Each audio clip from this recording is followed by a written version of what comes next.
Welcome back, everybody, to the World of Warcraft Arena World Championship. We had a pretty epic day one yesterday, and it's all coming down to this here today. Today, we are going to find out who our BlizzCon 2017 champion is going to be, and it's do or die from here on. Every single game we're seeing today is an elimination series, which means if they lose, they're just out.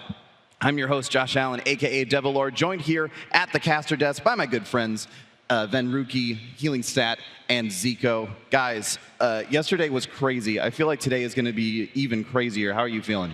Well, we saw some amazing performances out of these teams yesterday. We saw some upsets, unbelievable matchups, really. But like you said, today is do or die for these teams. They lose any of these series, they are completely out of the tournament. So we'll have to see who is up for the challenge. Yeah, I think there were so many chilling moments yesterday. First with the release of the new expansion, that was something that you kind of like holding back tears, but then even more tear-jerking was that 1 versus 1 from Trill. Even in the replays there, watching it again, it's just such an impactful moment. I'm just so happy for him, and I'm really happy to see those guys play later today.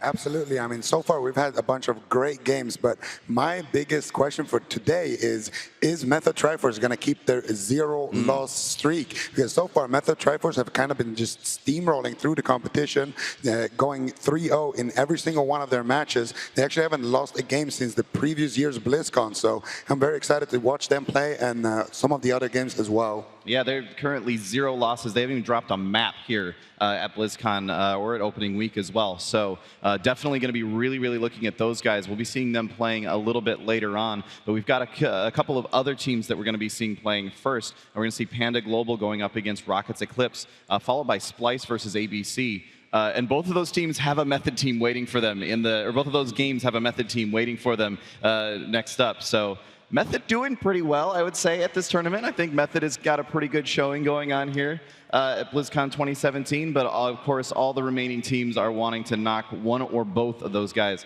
out of the running. So we're going to have to see how that will all shape out as time goes on. I think the biggest question today is that everyone's sort of wondering is exactly what you were saying, Zico, is Method Triforce going to get their 3rd win in a row? They're definitely looking very, very strong at this point. Elliot, how are you feeling about just the general flow of the tournament today? Do you have any favorites for where you think we're going to see things go?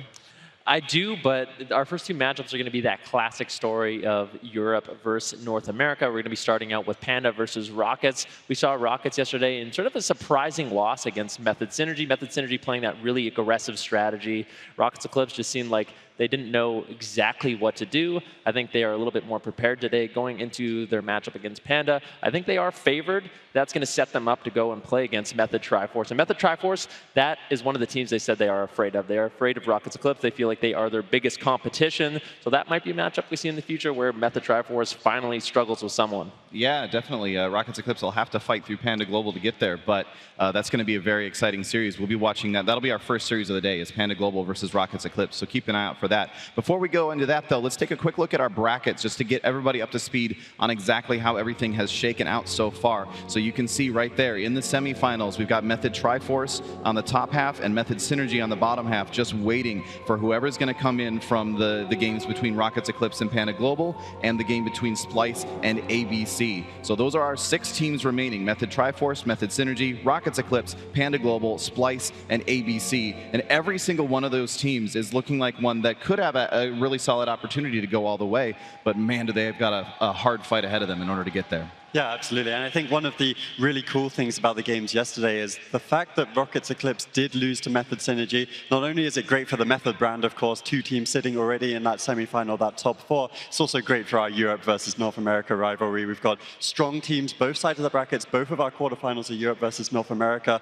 And I went through the opening week in the BlizzCon scores. The ties between the regions so far is 13-11 in favor of Europe. So very, very close between the 2 regions. We've seen some fantastic back and forth yesterday. ABC versus Sneaky Snakes. Really looking forward to seeing how that rivalry develops today. Yeah, definitely. It's going to be a really, really exciting game today, guys. A day today. It's good. It's so exciting that I can't even talk clearly. The first game that we're going to get into is actually just about ready, but real quick, we're going to run through the format as well as the prize pool just to make sure that everybody is completely up to speed. So starting off with the format here, like we had yesterday, the first game is always going to be on the Grand Arena, and that is a double-blind comp pick. So neither team really knows what they're going to be playing up against until they're actually in the arena.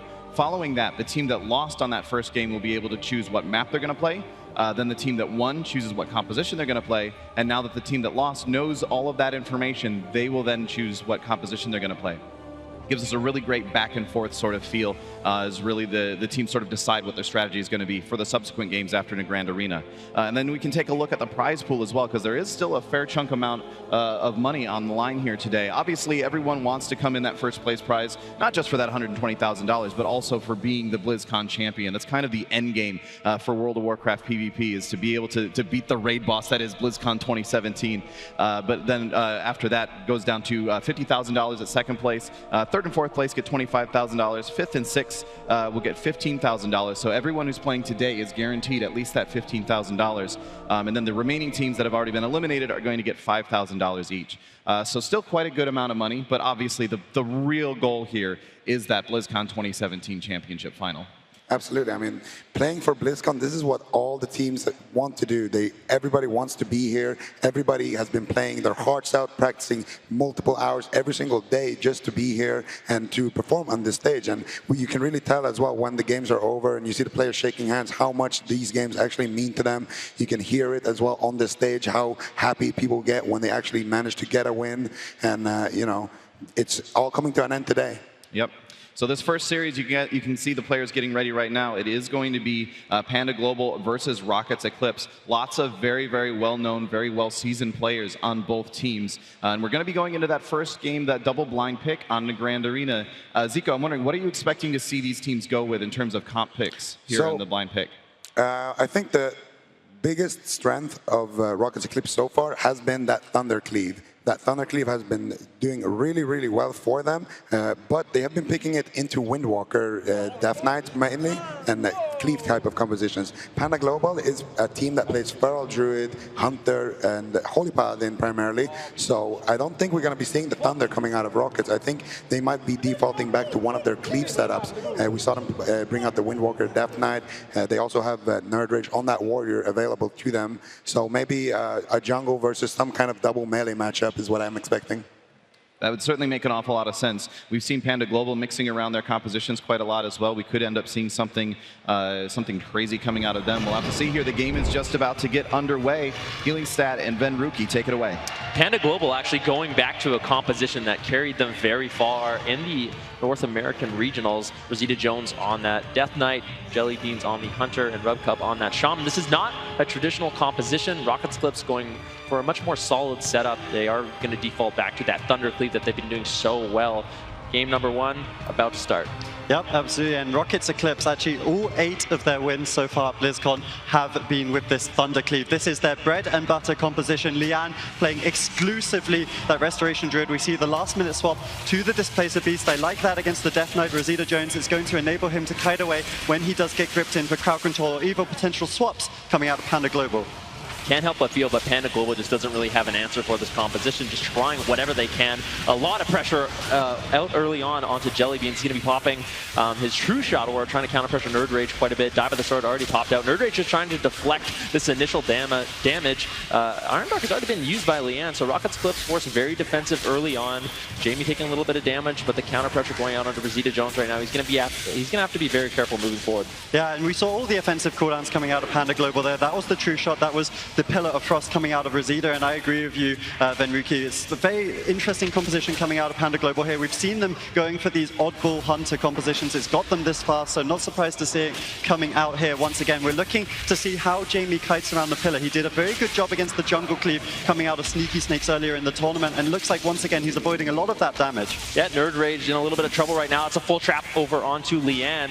Rubcub's team is rotting down though right now. Nerd Rage gets that Iron Bark, trying to just run away, trying to line of sight the best he can, but Panda Global has a lot of pressure. You can't help but feel that Rubcup is just spamming out those purges. His mana's already down to around 40%. He needs to keep his team alive, though, if they want to continue to play this aggressive. Nerd Rage now getting into battle stance, trying to counter pressure the best he can onto Rosita Jones, but still under fire. Having to play defensive, going to need to be in that defensive stance, kite away the best he can. Lian, once again, caught into the trap. Panda Global could actually close out this game. Rubcup continues to spam out those purges. Nerd Rage going to be leaping away. Jamie throwing it, tossing in those heals as much as he can to keep Nerd Rage alive. Yeah, this is a very offensive strategy coming out of Panda Global, but it might just work. We also see Lian dropping low. At the same time, Spirit Link forced out on Rubcup. He needs to keep purging. They need to be aggressive. They will lose the long game. He's already down to about 20% mana. We see a little bit of damage being thrown over onto Lian. They want to get rid of that Vim and Vigor from him, reducing his healing by 20%, and Nerd Rage just cannot be topped off. Yep, he's getting lower and lower. AMZ is going to be dropped out. Full Fear going out onto Rubcup.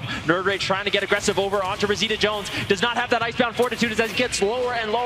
Nothing really left for him. He's trying to cut away with that Wraithwalk. Rubcup trying to toss out as many heals, but he does not have any defensive cooldowns left. Catches a huge heal on Rosita Jones, but Jellybeans could still be in a lot of trouble. Caught into the full Stormbolt. He actually preemptively uses that aspect of the turtle. Well done by Jellybeans. Yeah, well played by him, but also well played by Lian, getting that Cyclone, allowing his team to completely stabilize in the game. We see the full trap, but really the momentum isn't there. Rubcup doesn't have enough mana to spam out those purges, meaning the HOTS will be applied from Lian, and I just think the game's looking worse and worse for Panda Global. Yeah, Rocket's Eclipse does a really good job at living and surviving these all-in strategies.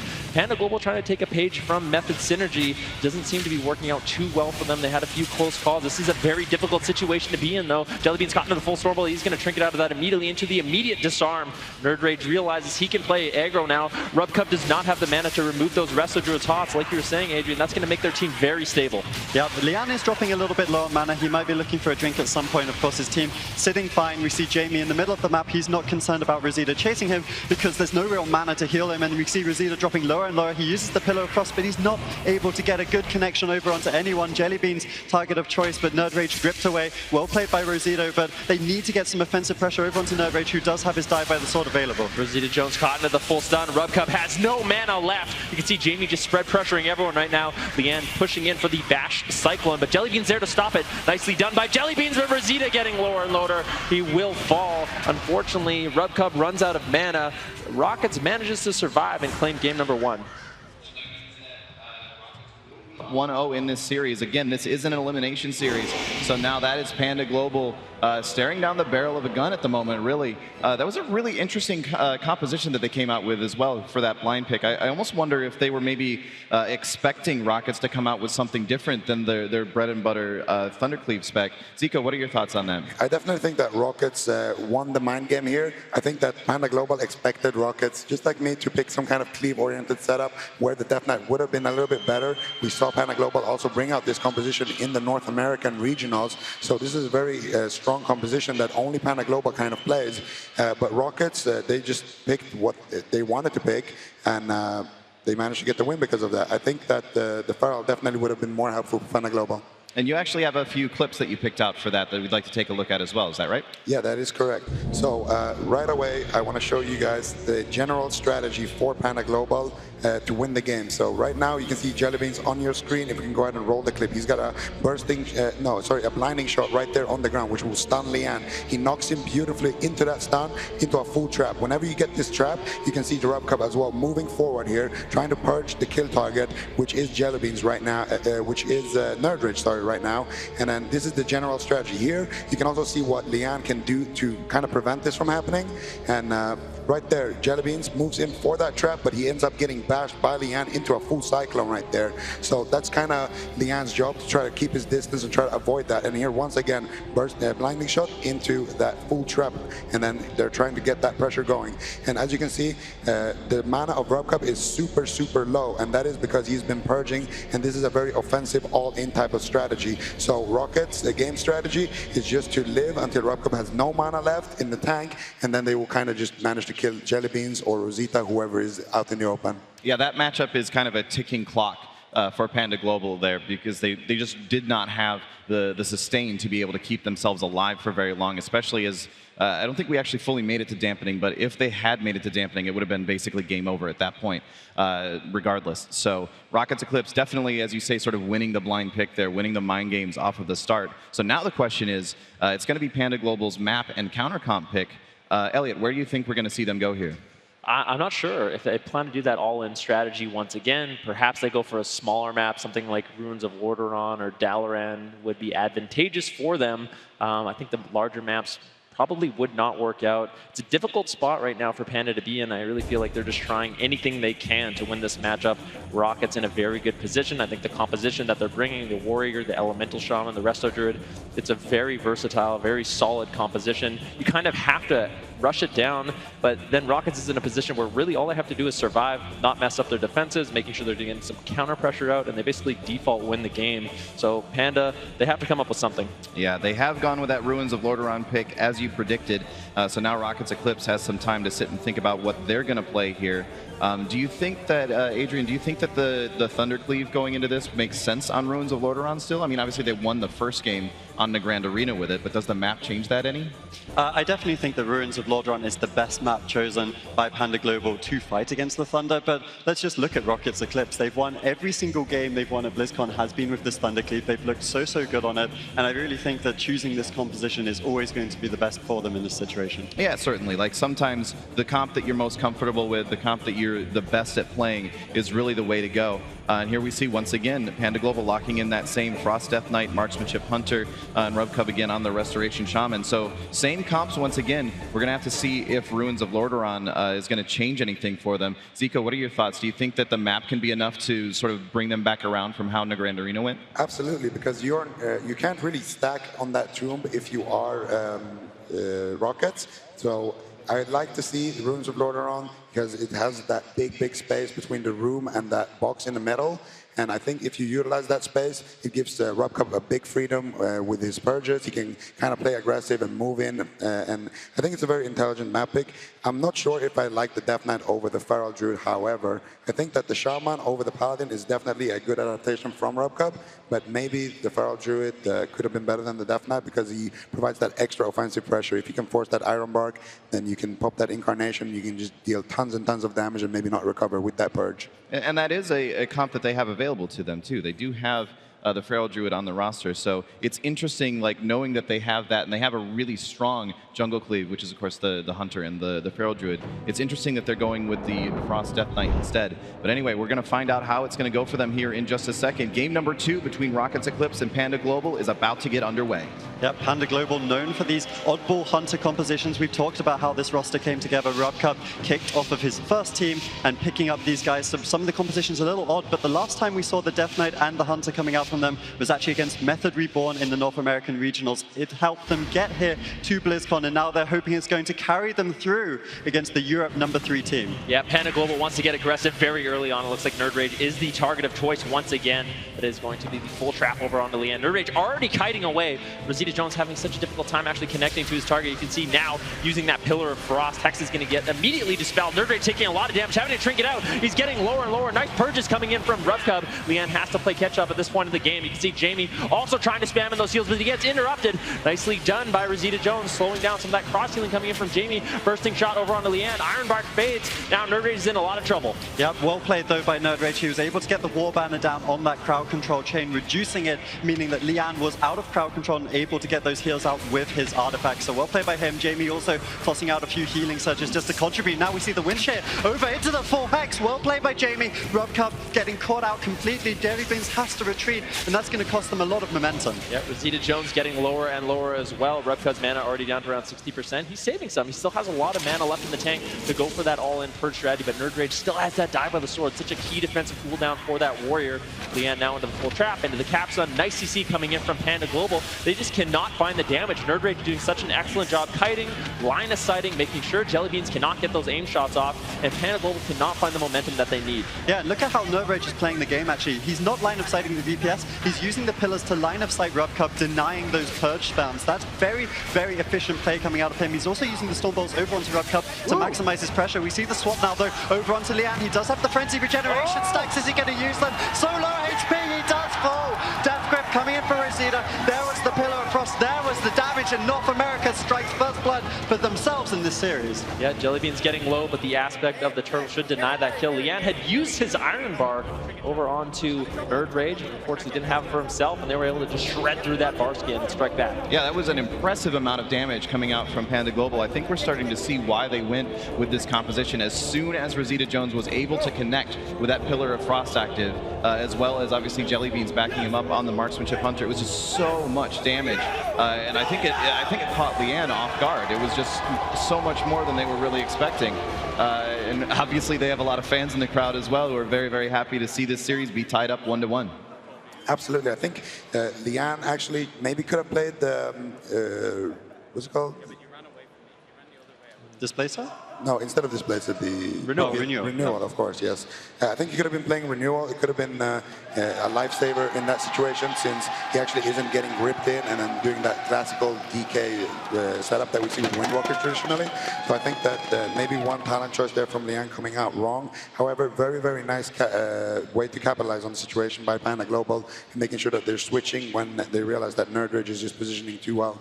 Yeah, and I think we really got to see what they were going for on the Grand Arena in that match as well. That's the fact that it was such a more open map, really let them really use this composition to their full advantage. Zico, I guess you have some replays to take a look at here. Absolutely. So the first replay in the game is going to be one that just shows you general win strategies from both teams. We can go ahead and roll the clip right away. We got Rosita Jones and Nerdridge coming in here. This is a kind of Rocket Eclipse setup here. They want to get a Hex onto Robcub right there, and then they want to get a stun onto Jellybeans, which he of course trinketed in this situation, which was a very smart trinket by him. And then that's kind of the strategy that comes out of Rocket Eclipse offensively, because we didn't really touch on that in game number 1. And here also we see the kill, as Nerdridge was line of sighting too much. Lian got the short end of the stick, so to speak, and the Pillar of Frost, you know, tons of damage coming in on him as well. He's going to go ahead and claim his life. Yeah, and so that does tie us up 1-1, which means we have a tied series, and that's really, really interesting to see how it's going to play out from here. So interesting, in fact, that we're going to ask Twitch chat what they think about how this series is going to play out from here. So we'll get a graphic up on the screen here for you guys. If you'd like to vote for Rockets Eclipse, use that hashtag ROC in Twitch chat. And if you'd like to vote for Panda Global, use that hashtag PG. We want to know what you guys think is going to be the finale of this series. Who's going to end up claiming this whole thing? Elliot, after that game, how are you feeling about this matchup now? You know what's funny is I feel like Panda Global, I mean, they ended up winning that game basically because their strategy was not working out. They needed to do some sort of last-ditch effort, and it ended up paying dividends for them. Maybe they found a strategy that can actually work going into game number 3, 4, 5. Maybe they need to be bouncing around a little bit more, pressuring down Lian, and ultimately potentially winning this series. I mean, Panda Global seems to always find a way. They don't necessarily have the most solid compositions, but they come up with something, strategy ends up working out, and then that carries them forward in the series. Yeah, they're a team that we've seen them be behind in a series so many times, even this year, and then still come back and win it. It's almost like they prefer to be down in a series. That's what Rubcub said. He likes to be the team that is maybe the underdog, being down in a series. It feels like that really motivates him, fires them up to play. So maybe losing game number 1 was a blessing in disguise. Yeah, exactly. I mean, we were talking to Rubcub just before, just behind the stage, actually, and he was saying, we have no chance in this series. He had absolutely counted himself out. Not the first time we've heard that from them, though. And they just seem to always come up with an answer. I mean, maybe the strategy is not working, but these guys can adapt on the fly, and it helps them to take down some of the best opposition in the world. So this now means it is Rockets Eclipse turn to pick the map and the counter comp. We can see they're going to Tol'Viron Arena. We've got Panda Global immediately locking in that Hunter Death Knight composition they are already playing. Rockets Eclipse coming out with the Thundercleave once again. So same compositions, but now we are on the polar opposite of the previous map. Ruins of Lordaeron very close together. Not a lot of ways to break line of sight. Tol'Viron Arena, very large, very spread out with these massive pillars that makes it so easy for someone like Lian to get away. But it'll also make it a little bit easier for Rubcub to kite if he needs to as well. Zico, how are you feeling about this matchup? Where do you think, I feel like this is a really good map pick for Rockets Eclipse if they want to play this composition again. What are your thoughts? I think that Tol'Viron Arena is obviously a very, very intelligent pick, but it can be a double-edged sword. We saw that in the matchup between Panda Global and Unitas yesterday, where Panda Global actually managed to win on Tol'Viron Arena because of this big space between the pillars, made shape his line of sight rin for a split second, and that extra second of CC is very, very valuable, and it can mean your life in certain situations. So they have to be very careful with that. You have to make sure that Lian and Jamie are kind of just playing together and running around those big pillars as a unit, and hopefully that will manage to bring them the victory. Yeah, we've seen historically in the past, Tol'Viron Arena is usually a favorite pick for caster-based compositions. And obviously, the Thundercleave, sure, they have the Warrior, but the Warrior is pretty mobile. And the Elemental Shaman is going to want to have that extra space available to them. But it can, like you said, end up being a double-edged sword. If you get a little bit too far away, you get just out of line of sight for a second. If your healer goes for a drink, because it's relatively easy to get a drink on Tol'Viron Arena, but occasionally that can come back to bite you. It's a map that you have to play well, I guess is where I'm going with all of that. But we're going to find out how well they're going to be able to play it here in just a second. We're tied 1-1 between Rockets Eclipse and Panda Global in game number 3. Yeah, I think Rockets Eclipse positioning is going to be key in this game. They have 2 options. They can play on the open, like we were saying, or they can use these large pillars. That's one of the other advantages on Tol'Viron Arena. You have these large pillars you can kite around, avoiding some of those purges coming in from Rubcub. Panda Global going to have to get very aggressive in this matchup. Rockets Eclipse needs to deflect that onslaught. Yeah, Lian's definitely looked to be one of the most solid healers in the competition so far, but maybe he just needs to be a little careful. Of course, the Frost Death Knight does need to be respected, and we can see Rosido on his mount pushing in, trying to get towards Lian. We see the stun over onto him. They're going to actually try crowd control him using the bursting shot into the trap, but maybe they missed it. He was right on the pillar, so sometimes those can be slightly hard to land, and that means they're not going to commit the true shot, or a very bad start for Panda Global. Yeah, Jamie did basically soloing down Rubcub. Finally, Rubcub gets out of line of sight, gets caught into that immediate bash. Lian realizing the situation, doing a good job, and now into the full trap. Jellybean's trying to get some damage over onto Nerdrage, but he's preemptively line of sighting. Rosita Jones cannot find a target, turning his attention now over onto Lian. They had success in game number 2, but Lian seems much more prepared. Now the Stormbolt over onto Rubcub. I like what Rockets Eclipse is doing, making sure Rubcub is pressured in this matchup. Yeah, I want to see Lian pushing away. I don't want him to expose himself to crowd control or potential swaps. We're seeing if he can get away from that. One thing that I've noticed Jellybean doing is he's trying to connect over onto Lian, force the Displacer Beast to avoid the trap, and then they can set up on him without their mobility and without the renewal talent Zico was talking about between the games. So I have to see if they can set that up, because right now Jamie is onslaughting over onto Rubcub, soloing him behind the pillar, causing so much pressure for Rockets. Yeah, over and over, Jamie just putting as much pressure as he can into Rubcub. Rubcub needs to make sure he is line of sighting. He's taking way too much damage. Now Jamie turning his attention over onto Rosita Jones and Jellybean, just putting out so much damage on that Elemental Shaman. That's a full stun over onto Jellybean's, immediately trinket out, so we could make a swap over onto him as he has no more stun breaks. Lian actually preemptively bashing Jellybeans as he goes in for that trap. Ultimately, Jellybeans will land the trap, but now Panda Global has an opportunity to get very aggressive over onto Nerdrage, but Lian preemptively Iron Barks it. Full stun over onto Nerdrage. Oh, they're just going to kill through the Iron Bark. It does fade. This could be the die by the sword. Nerdrage trying his best to line this up. You can see Rubcub as a frog right now. He wants to play on top of Nerdrage, spam out those purge as soon as possible, but Nerdrage, realizing the situation, heroic leaps away to safety. Yeah, Lian's going to be gripped in as a result of that. He does have the Displacer. Actually used the Displacer Beast just before, unfortunately, so won't be able to get away from Rosido just now. And Nerdrage therefore charges in, tries to save his Restoration Druid, still trying to hold on to that die by the sword, but Lian is struggling and Rubcub is pushing in. Look at that Shaman, trying to get the purges every single global. Nerdrage does not have mobility to kite away, has to trade out. Die by the sword. Can they land the trap here? Unfortunately,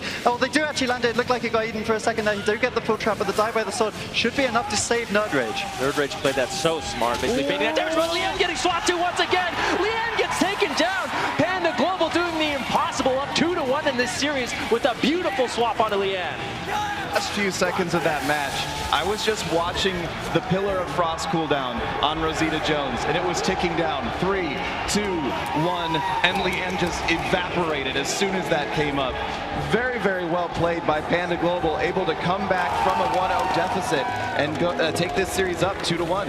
I gotta say, I really am a big fan of Rubcub playing that Capacitator Totem. He got so many clutch stuns onto Lian after the CC change and also during the swaps. Beautifully done by him as well. And I really like the discipline on Rubcub as well in this game. He wasn't going absolutely crazy with the purges. He was being a little bit more conservative with those purges and just trying to use them when he really needed them. Yeah, it was very well played by Panda Global there. It seemed like they were really struggling, and then all of a sudden it just clicked, and everything fell together, and they were able to close out that game. Let's go ahead and take a look at a few key moments from that match. Yeah, so right away, I want to highlight just the general strategy, again, coming out of Panda Global. And it's just basically, we got Jelly Beans right now. He's, as you can see on your screen, he's moving towards Lian here. Lian obviously trying to avoid everybody as much as possible, trying to keep his distance. So we can go ahead and roll the clip. We also see that the crows have been activated on Nerd Rage. And there now, when Jelly Beans is pushing in here, he actually gets faked on his kick. Then after that, he feign defs the Cyclone, and then he retraps the other Cyclone. So beautiful mind game back and forth there. And then here in the final moments as well, we see a bursting shot trap, a lot of pressure onto Nerd Rage, and then they're preparing the switch onto Lian. We can see Lian here about to be stunned up. Right after that, there is the beautiful cap totem that I was talking about from RobCup, and they switch onto Lian in human form, and they manage to take him down right before that stun ends. Very, very well set up by Panda Global. Also making sure that they trap him on about 70% HP, so it's not a 100-0, but a 70-0 swap instead. Yeah, and it was really, really well done by Panda Global to just be able to recognize that situation, in that they only had like about maybe like 2/3 of a second really to recognize that that was going on, if they were going to have time to actually get over there, get the follow-up stun, and be able to actually get the kill there. And they were just able to recognize, oh crap, we've got him trapped at 70% health. RubCub immediately drops the capacitor totem, recognizing that they're going to be able to kill him off of that. Both Jelly Beans and Rosita Jones move in to get the kill. It was just flawless. It was really, really well done. And that's the sort of thing that you need to do to come back in a series like this, is you need to be able to recognize those little moments where it's like, they've made a very, very tiny, inconsequential mistake, but we're going to make it consequential by actually swapping this around and getting the kill. Absolutely, very, very well played game. It's just a fun one to watch, really. I'm really excited about that. We're going to take a real short break, guys. Let these guys get ready for game number 4 here. But we'll be back in just a couple of minutes. Stick around.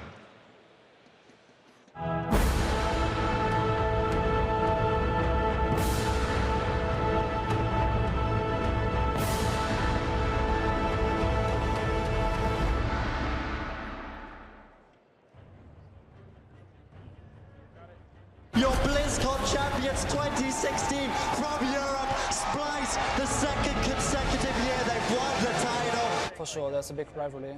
So basically, everyone's goal is to win BlizzCon, and the past 3 years, I think, Europe won. So there's a lot of pressure on the US teams to finally take a win home. EU's trash. Garbage. This rivalry, I didn't even think of EU. EU teams sleep on some of the NA teams. I don't feel any rivalry, at least. Maybe they feel that way because we've been winning all the time. Please help me.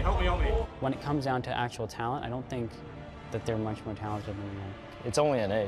When the European teams have been winning BlizzCon, they've kind of been dominating the US teams there. There is definitely a rivalry between EU and NA.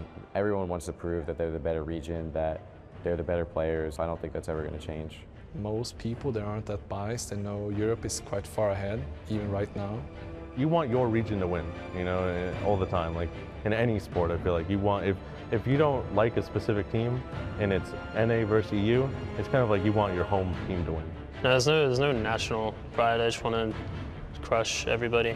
I mean, there's like the meme going on that you have to beat the other region to show who's the best. I don't really think it matters too much. Even just everywhere, even on like live streams and stuff like that, EU's always trying to talk trash, saying, oh, the EU person's the best at this and the best at that, and then the US people are like, no, obviously not. EU's always said like they're way better than NA. We've kind of like proven ourselves towards the EU teams that like we have what it takes. I think EU is a stronger region, but I think Tempo Storm's better than EU. There's definitely rivalry going on. The EU just thinks they're better at everything, but you know, sometimes the EU plays on NA and they get dumpstered. So we'll have to see what happens this BlizzCon.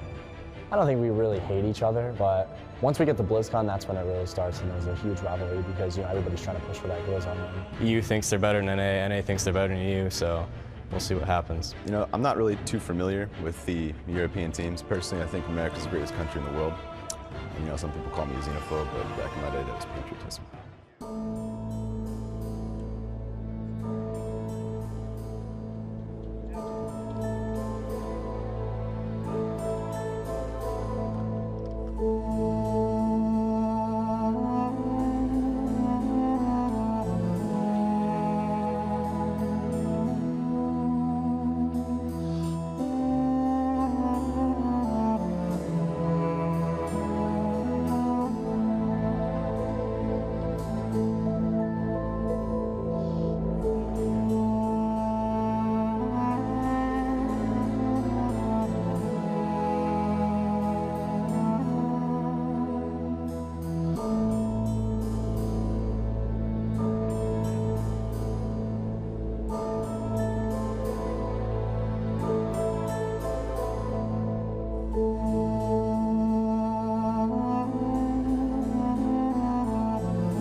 I'm Cervantes. I'm team captain of Team Rocket Eclipse. Me and Leanne and Nerd, we've been playing together since like at least 4 seasons. My team is successful because we're like old players. We have participated in so many tournaments and we gathered all in one team that has a good like overview on the game, good experience overall since the game came out. I'm a perfectionist when it comes to winning games. I'm not satisfied if I play like 10 games of Arena and I win like 7 and I lose 3. That's not good enough for me. I kept like try-harding more and more and more until I win 9 out of 10 at least, like, or 10 out of 10, then I'm happy with myself.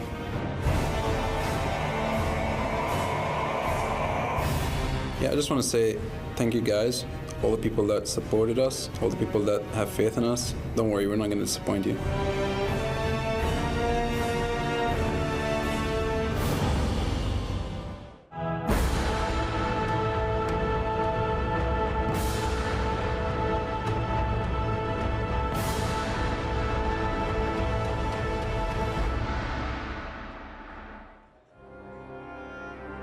The 2017 World of Warcraft Arena World Championship is brought to you in part by Republic of Gamers, Intel, T-Mobile, and NVIDIA.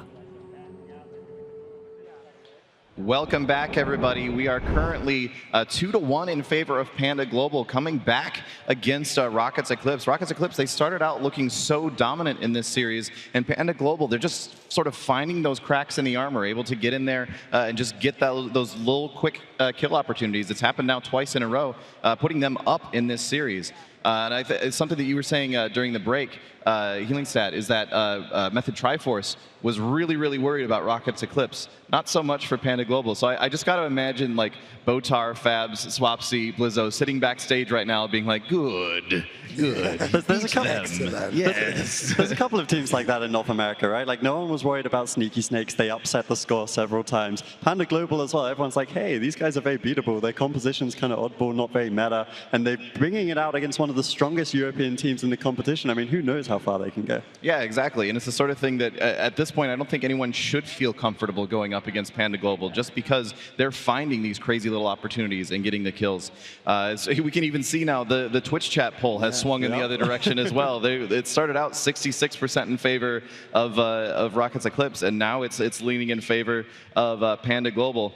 So we are about to get into this game 4. It is going to be on Ashamane's Fall, and both teams have locked in the same compositions once again. Rockets coming out with that Thundercleave, the Elemental Shaman, the Arms Warrior, and of course Panda Global coming out with that Frost Death Knight and the Marksmanship Hunter once again. Zico, how do you feel about this matchup on Ashamane's Fall? I feel like Ashamane's Fall is the map that Rocket Eclipse would have picked if they were down. Oh, actually, no, Rocket Eclipse did pick Ashamane's Fall. I think it's an intelligent pick.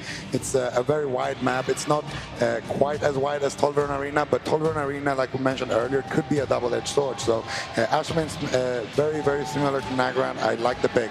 All right, well, here we are, about to get into Game 4 here between Rockets Eclipse and Panda Global. If Panda wins, they will be moving on to the semifinals. Rockets Eclipse up against the wall. Rockets Eclipse, they need to survive. Once again, Panda Global finding these opportunities. We've seen it in the last 2 games, making these swaps over onto Leanne, out of traps, very intelligent. RubCup doing an excellent job with his capacitor totem. Rosita Jones putting nice pressure over onto Nerd Rage right away. You can see Nerd Rage already positioned at that pillar. He wants to be able to line of sight when RubCup pushes in to get those purges. Yeah, RubCup has definitely been the MVP for Panda Global. He is the focal point of this team. He brought them together. He is the leader in-game, both defensively and seemingly offensively, as we see offensive cooldowns being popped by Rosito and Jelly. They use the disarm defensively. Nerd Rage trying to stay alive without using Die by the Sword. They use the Iron Bark instead. So good trade from Rockets Eclipse if they can survive this initial onslaught. Yeah, Rosita Jones taking a fair bit of damage. One thing I noticed immediately, Leanne actually playing Trinket now instead of Relentless. He wants to be able to get out of those stuns, those capacitors, or those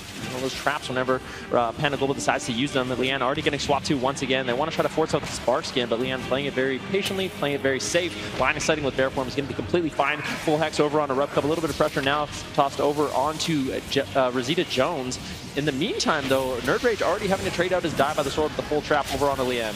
Yeah, we've seen Leanne actually trying to travel form to kite away from these traps. I'd actually like to see him tanking a few more of them in the Bear Form to deny these follow-up stun swaps that we've seen being so effective for Panda Global. Meanwhile, RubCub dropping lower and lower. Astral Shift has to be traded out. We also see Stormbolt over onto Brazida. He's trying to hold on to the Icebound Fortitude. They're kiting away. Still able to get the heal, though. Big pressure coming out of Rockets. Yeah, Jamie doing an excellent job in all of these games, making sure that RubCub is very much pressured. Jamie now taking a lot of damage. Astral Shift might have to be traded out, but he's doing a good job line of sighting once again.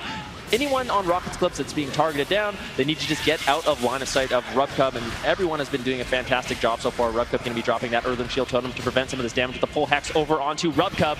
Rosita Jones, no Icebound Fortitude. He's going to have to survive that preemptively dropped Earthen Shield Totem is really the only thing that kept Rosita Jones alive there. Full trap over onto Leanne. Now Nerd Rage in a lot of trouble. Luckily for Leanne, he does have that Iron Bark he can fall back onto, and everyone from Panda Global is rotting down in the meantime. Jellybean's getting lower and lower. Rosita Jones getting lower and lower. Can Jamie take him down right here with the Ice Fury? AMZ is going to be tossed out. RubCub trying to survive, popping that Ascendance. Yeah, he uses the Spirit Link as well. Big cooldowns coming out of Panda Global. And one of the things that you do lose with the Electric Air, as we see RubCub dropping lower into Execute Range. We're going to Game 5 between Rockets Eclipse and Panda Global. Out of this just yet, coming back to tie us up 2-2, and like you said, put us onto a Game 5. Very, very well done there. That was a game where you could really see Rockets Eclipse just with that constant pressure, able to put Panda Global on the back foot for basically the entire game. There were a few moments early on where Panda Global was really coming out with a whole lot of pressure, but they survived through that beautifully and able to turn it back around and bring us to a Game 5. Absolutely, and like our captain was mentioning, the key thing is to line of sight RubCub. That's the main threat, because he will remove all of your HOTS and leave you basically defenseless. And we saw them use the Ashamane's fall map very, very beautifully and managed to actually win the game based off of a play that Jamie did earlier, as Jamie managed to force that Astral Shift by himself on RubCub. And then later on, now at the end of the game, when RubCub really needed it, he didn't have it available. Yeah, so we are going to take a couple of looks at, or look at a couple of clips that you picked out as well, Zico. You want to walk us through what you got to take a look at here? Absolutely, would be my pleasure. So if we can get the clips on the screen, we are going to go right into it. We got RubCub right now in a Hex, and as you can see, Leanne is just trying to avoid everybody here, and we're rolling the clip, and Jellybeans is going in here. Leanne thinks he's being the target here, so Jellybeans goes ahead and just traps him without a stun, which is very uncommon, and instead they focus their attention to Nerd Rage. Iron Bark is not available, and they managed to get quite a bit of pressure, but with nice kiting, they managed to come out of that alive, and here another bursting shot into a wind burst, chain that up with a trap, a lot of damage being tossed onto Nerd Rage, but Leon has his Iron Bark ready, so once he comes out, it should be fine. Also Nerd Rage deflecting that situation with a bash, and then here we see RubCub gets bashed by Leon into that Earth stun from Jamie, and they managed to just take him down narrowly with that. Yeah, and one of the things I really want to point out as well is we talk a lot about the spam purge coming out of RubCub. What does he lose for it? He loses a lot of mana, but he also loses the grounding totem. And we see once and time again, Jamie landing those hexes consistency. He only has to worry about the wind shear, really. Once he gets that out the way, he's able to land those hexes with no grounding totem available. Yeah, another big thing in that matchup, I think that Rockets Eclipse really changed, is they aren't playing so defensive. They realized that a really good defensive strategy is making sure the other team is pressured. We saw Jamie get out way more pressure in that game, and I think that's why they found success. And here we are looking at Nerd Rage as well. Obviously, 69% win rate, only playing that Arms Warrior. He's obviously doing very, very well to be able to even survive through some of these situations. You can always notice his positioning is so intelligent as well. He's always using his mobility in ways that make a lot of sense. He'll heroic leap behind the pillar if he needs to, or he'll use heroic leap to reconnect on a target. That's one of the big things to watch for with a top quality Warrior player, is how they're using their heroic leap, if they're using it effectively or not. And he's definitely showing that here today. Yeah, he's definitely a very calm, cool, collected player. When we had a chance to interview these teams earlier on in the tournament, they talked about, you know, the ones that get very heated after losses, and they said that Nerd Rage is the one that is always calm, never gets mad, seems very focused, and I think he's performing excellently on this BlizzCon stage. Yeah, so far so good. This is going to come down to a Game 5 now, though. Whoever wins this next game is going to close out this series. They will be advancing, the other team will be eliminated, and it is Panda Global's map pick. They've gone with Dalaran Sewers. I think that makes a ton of sense with this composition that they've been running. Are we expecting to see Rockets Eclipse come back with the Thundercleave once again? I think switching it up in game number 5 is kind of a really, very risky move to do. So I think that the Rockets are considering their options. Maybe they're thinking about bringing in playing Cervantes. You can probably tell that he wants to play, but they are going to go ahead and pick that Thunder. And my question is now, is Panda Global actually going to go for the same thing, or are they going to go through a curveball? I mean, they have kind of won, winning 2 games on Lian, but I'm not sure if that's going to work a 3rd game. But we'll have to wait and see as they lock in the same composition. Yeah, so same comps once again. It's really just then a tale of the map picks throughout the draft as we've gone through this series. Dalaran Sewers obviously a much closer together map that's going to favor the composition that Panda Global is running a little bit more. But HealingStat, do you think that given that there are still so many places to get out of line of sight on Dalaran Sewers, do you think that's still going to play in their favor? I think the one thing that Rocket's Eclipse need to be really careful about is having Nerd Rage, when he is under pressure from the spam purges, kiting over to Lian. We've seen that's actually what's enabling Panda Global to get those swaps. When they get the full trap onto Lian, Nerd Rage leaps behind the pillar, the entire team pushes in, and then they get perhaps a capacitor stun or a binding shot over onto Lian and get those swaps. Yeah, if they can land those swaps, I think we could see this go in favor of Panda Global. However, Rocket's Eclipse certainly showing that they are in it to win it as well, with a very, very strong showing in both games 1 and 4 in this series. And we're about to get underway. Game 5 between Rocket's Eclipse and Panda Global. Winner moves on to the semifinals. Loser goes home. Yeah, this is actually a $10,000 game. Winning this game means you automatically get $10,000 more added to your prize pool. So this is very important for both of these teams. They want to stay in this tournament and still have a chance to become the BlizzCon champion. What I'd like to see in this game, Rocket's Eclipse, I think if they make the mistake of bunching up behind the boxes, they're going to get shredded down by Rosita Jones on that Frost Death Knight. Jamie, he has to be playing the outside the grates on the map to make sure he can kite in a very wide circle around the map, allowing Lian to get hots on him. Yep, all eyes on Panda Global. Watch those offensive cooldowns on the right of your screen. You see the true shot, the arrow icon, and the pillar of frost on Rosita. When those are popped, we're expecting big pressure out of them. If Rockets can survive it using minimal defensive cooldowns, then they're going to be the ones with the strong opener, as we do see Lian caught up in the middle of the map. He's playing quite close to Nerd Rage. They get the full trap over, but Rosita is the one taking damage. He hasn't actually connected to any target yet. Is he going to pull the trigger?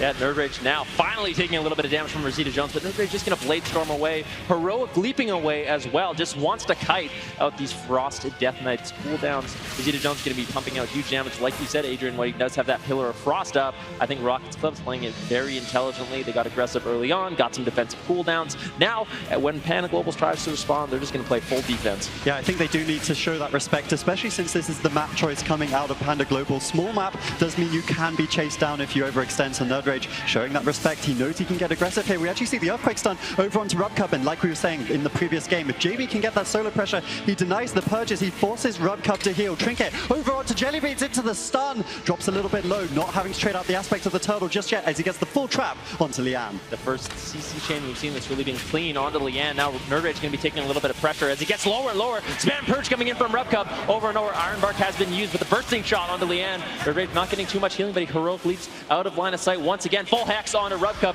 Rubcup cannot follow up this pressure. Rocket's Eclipse playing this game out perfectly, and Panda Global just having such a difficult time. Yeah, Nerd Rage did a very intelligent charge there. He charged onto Jellybeans, meaning Rosita wanted to grip him back, and then he could just freely heroic leap to the pillar, be safe. Look at the mana. Rubcup's already expended half of his purges, so he is falling further and further behind in this game. We can see he does have the Ascenders to top his team off. That's a big healing cooldown. Warbanner now exchanged, killed before the bursting shot, crucially by Panda Global. They're trying to get aggressive once again onto Nerd Rage. His positioning is just so good in this game. Yeah, Rubcup pops that Ascendance, tops off his team, but as he gets caught into the full hex, you can see Jamie using that Stormkeeper, putting out massive pressure for his team. Rubcup gets interrupted into the full fear as they break that. Jamie doesn't seem to care. He's just putting out pressure wherever he can. Rosita Jones now under fire, but he still has that Icebound Fortitude he can always fall back on. Nerd Rage is taking a lot of damage, but he should be safe. He still has the Dive of the Sword. Lian still has that Iron Bark cooldown. Key defensives available for Rocket's Eclipse, and Panda Global is running out of time. Yeah, I really like the fact that Lian went over to the PvP trinket in game 4 of this matchup. The Relentless, it's very, very risky as we see Rubcup sitting down for a drink now. That could be huge, but Jamie will, of course, deny it immediately with the Earthquake. And because he has that PvP trinket, it means if you do get the random stun, if you do get that random crowd control chain. He can trinket in desperation situations. Full Hex over onto Rubcup. They're trying to get some pressure. IBF forced out from Rosita. There's also an aspect of the Turtle and Jelly, so they do have answers, but they don't have pressure. Yeah, Nerd Rage getting lower and lower. Ironbark going to be tossed out by Leanne. That was a nice knock by Jellybeans, but Jellybeans almost goes down. Aspect of the Turtle coming in at 5% HP, barely surviving. Nice unexpected damage coming in from Jamie once again. That's what I talked about. They need a solid offense if they want to play defense, and I think Rob's playing it out beautifully. Leanne is going to be able to stabilize his HP. Rosita Jones getting lower and lower. Really no defensives available for Rubcup. Panda Global running out of time, but Nerd Rage almost going down as well. Full trap onto Leanne. Can they take down Nerd Rage in a miracle as he gets lower and lower, guiding away at 10% HP. Hex on Rubcup. He's not going to be able to spam out any more purges. Nerd Rage needs to live, and he doesn't. Panda Global pulling off a miracle. Panda Global will advance to the semi-finals. Rockets Eclipse blast off again. They will not be in this competition any longer. Eliminated Europe's number 3 seed. Unbelievable. Yeah, absolutely unbelievable. As Rockets Eclipse are dropping out of the game, that does mean that Panda Global, they've done it. They've come back from that initial deficit. They reclaimed the series advantage, and they were able to take down Rockets Eclipse. The crowd are on their feet, clapping, applauding this North American roster. No one expected them to win this series. Panda Global will challenge Method Triforce in the semi-finals of BlizzCon. Absolutely incredible. Absolutely incredible game. I can't believe my eyes.